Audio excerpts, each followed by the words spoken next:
Hi, everybody. Fridays with Sandy. Sandy here. We've got a very exciting candidate. We're going to call her Ms. Candidate. And she's got a powerful story with some high goals. So, Ms. Candidate, say hi and see if you can introduce yourself. We'll do that as a test. Hey, Sandy. Hey, folks. I'm Miss Candidate. I'm currently working at one of the largest Indian unicorns in a very exciting new product. I work in new initiatives where I build out new business lines. I'm currently working as Let's talk about this your current employer. Does your current employer send people to business school? Yes, they do. And those people come back because they're a great employer.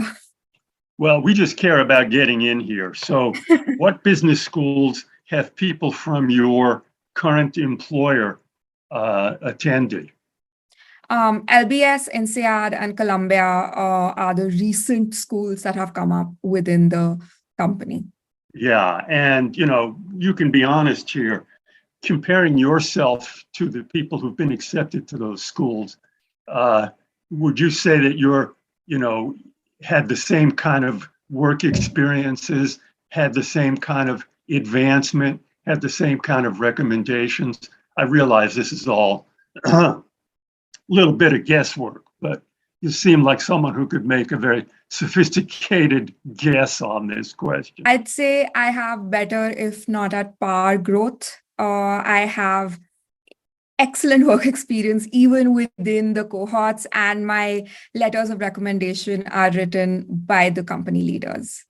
So I'd say I'm fairly... using those people as proxies, we can say that you should be a very a high-ranking candidate for those schools. What are those schools? LBS, INSEAD, and Columbia. Yeah, good. Okay, so now that we got that out of the way, what do you think about your chances at Harvard, Wharton, and Stanford? I think I have an okay chance at Wharton and Harvard. Stanford has the pain and the pleasure of being both the goal and the hardest to achieve. So Stanford is where you want to go, okay? Yes. Tell me the case, pretend, and they do ask this, pretend we're having a Stanford interview and the interviewer said, "Why should we accept you?" What's your answer? I've built for economies in the global south with incredibly varied market experiences, and I want to bring that building experience to Stanford. Could we start over again? What's the case for you at Stanford? Begin with the way you make the case is you go, well, in terms of, standardized test scores and in terms of GPA, I think I'm in line with Stanford's averages. Can you do it that way? Okay. In terms of standardized scores and GPAs, I am in line with Stanford's averages. Although my educational experience does not fall in line with the average Indian candidate, and not as my work experience. I come from a diversified background with both nonprofit as well as emerging tech as the key foundations of my career. So, and I've built both urban sanitation as well as hyperlocal delivery across some of the most populous cities in the world. I've built systems that are going to be supporting 1 million plus small business enterprises in India, and is going to allow them to run their brand. That's very good. A little helter-skelter, but that's very positive, and they'll know the content of it anyway. Here's a question for you. Tell me what your career is going to look like after business school. What job would you want after business school? What job would you want after as a second job? And where do you see yourself at the, high point of your career? Yes. this is something I'm very excited about.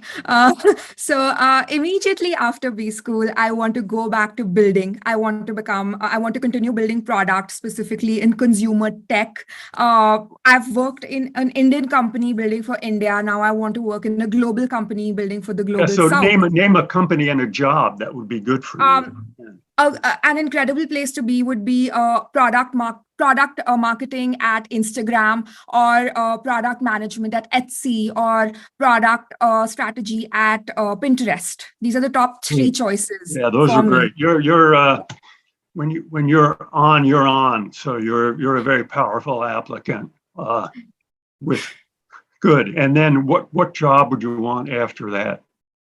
So the reason I want to continue being an operator post B school is because I want to learn more about markets and then start investing in them. For me, the larger goal is to start investing in powerful consumer products in the global South through funds like A16Z or B Capital or Okay, if Bessemer I got Venture. this right, your first job after business school, you want to be with a manufacturer, and then your second No, no, job, no. No, no, no. Consumer products. They're consumer the startup. products, and then you Yes. want to transfer to investing? To venture capital. Yes. Yeah. Okay, let me just say that do you think that could be a hard transition? Do you know anyone who's done that? Absolutely not. Some of the best investors in the world have been operators. A really good example of that is Alexis Ohanian, who did build Reddit and then continued to become an investor and now runs 776 Ventures and is a partner with Serena Ventures. Good. He's kind of my hero. Yeah, so that's a good example. That's one of my questions. Who's a role model for you? Alexis Ohanian is an incredible role model. I think Okay, could what you he tell the did, folks back home who he is? he was the founder of Reddit. Then he sold Reddit, and then he started investing in women's sports leagues. He invested in LA women's football, and he started a venture fund that now invests across consumer and Web3 products. And he Yeah, is a okay. So partner. after you sell Reddit, he sold Reddit and then had a good third act where he took his profits and used them in impactful and progressive and possibly profit-making ways. How did he get to own Reddit to sell it? That's the He built hard it. part. He What? built it. I'm sorry? He built it. From what job did he have before that? He first joined Y Combinator and he started building out a startup that was acquired by Condé Nast. And then he started building Reddit full time in 2015. He eventually sold Reddit because he disagreed with the platform's policies. Then he Great for worked. him. I don't mean to Yeah. minimize that. Yeah. We're just trying to use him as a model for you. So the Mhm. hard part is the beginning. Okay. Did he Yeah. go to business school? No. All right. But he So, did go to University of Virginia, that I know. no, that's good. Here's a question for you. Why do you need to go to business school? It's a question they're going to ask. A couple of key reasons. Most of my career has been based in India, and I work with India's best companies, but that doesn't allow me the kind of international exposure or international career that I hope to have down the line. Second, I come from a slightly eclectic educational background. I don't have a STEM degree of any sort, which means that I have to, and as a brown woman in a room full of men with STEM degrees, that ends up with me having to work doubly hard to get my voice heard. Having credentializing always makes that a little easier. And finally, the I had a really fun path. I love what I do and I love what I did, but I haven't had time to sit down and consolidate everything that I have learned into my own theories of leadership. And I want to take time at B School to do that. I want to take time to ask questions. That's a powerful answer. It touches a lot of bases, and they'll be glad to hear it.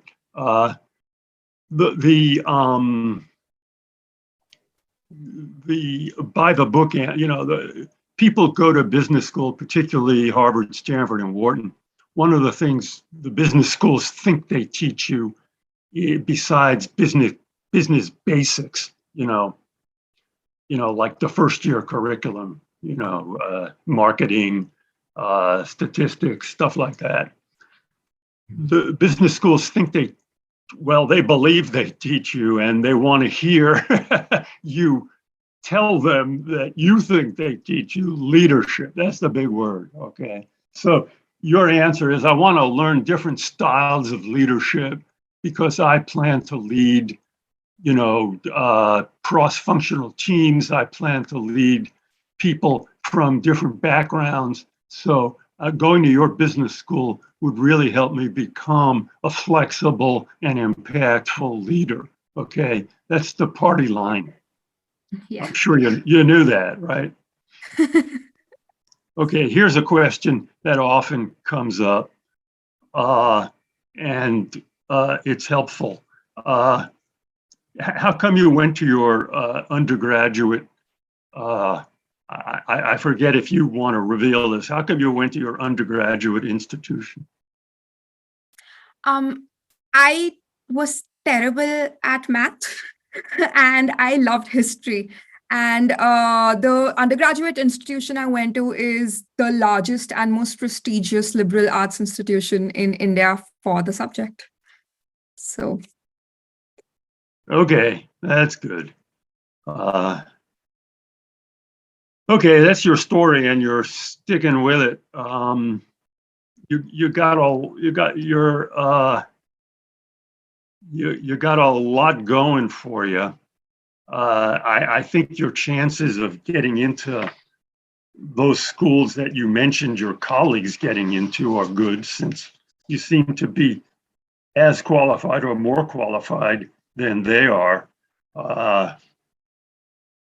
Here's a question for you. Would you think of taking the GRE again? Oh, I am in November. You're unstoppable, man. Okay. My advice on those tests is keep taking it. Your score goes up. And that's the weakest thing on your part. Man, I think your chances of getting interviewed at HBS are very powerful. I'd say your chances of being interviewed are maybe 35, 40%, and that is very high. And then it's just a matter of not blowing your interview.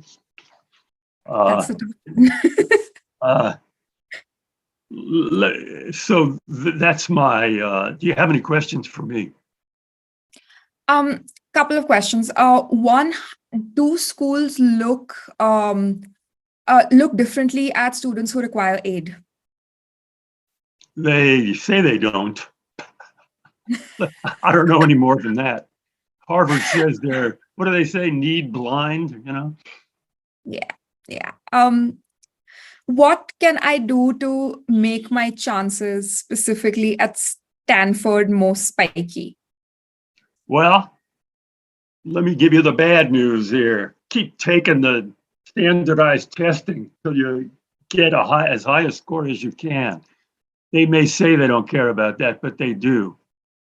That's number one. Number two, find people, you know what a Bigfoot is? An impressive, powerful person who can help you.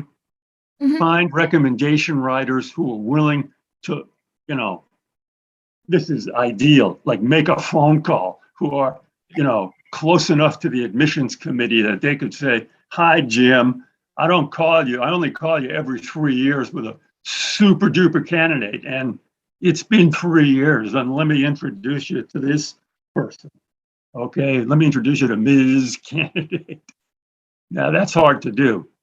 Yeah. And then one thing about Stanford, if you're willing to go through this, what would you write on the Stanford essay? What matters most to me and why? What would you? It's a tough question. So this is not just a party line. This is something I really do believe in. So I'm sick. It's a small religion that emerged. Yeah, that's a perfect Stanford answer. Yeah. They like. For our folks who may not be up on world religions, what would you say about it? Sikhism is a monotheistic religion that emerged in India.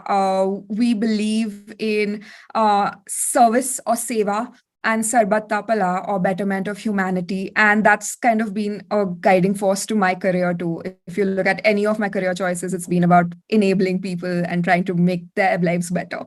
So that's actually literally what my essay for Stanford would be, that if I can take those two tenets that have guided me over the years and take them to the Yeah, Stanford let me give you a community. hint here. That's they'd like to hear that. They'd also like to hear things that are personal to you. So a good Stanford essay is, let me tell you about 4 things that have really influenced me, and let me tell you what the influence has been, and let me tell you what I've done as a result of that influence. Yeah, Of course, you don't say it that way, but that's that's that's actually literally what my essay looks like right now. So well, you're on the right track. Okay. Okay, I think you've got a real chance there. You're an interesting, diverse, and accomplished young person, and Ms. Candidate. And well, I think people like you do get into Stanford, although it's always hard. Okay, all right, I'll try my best. good, great talking to you. Good luck. Let us know how you make out. Bye bye.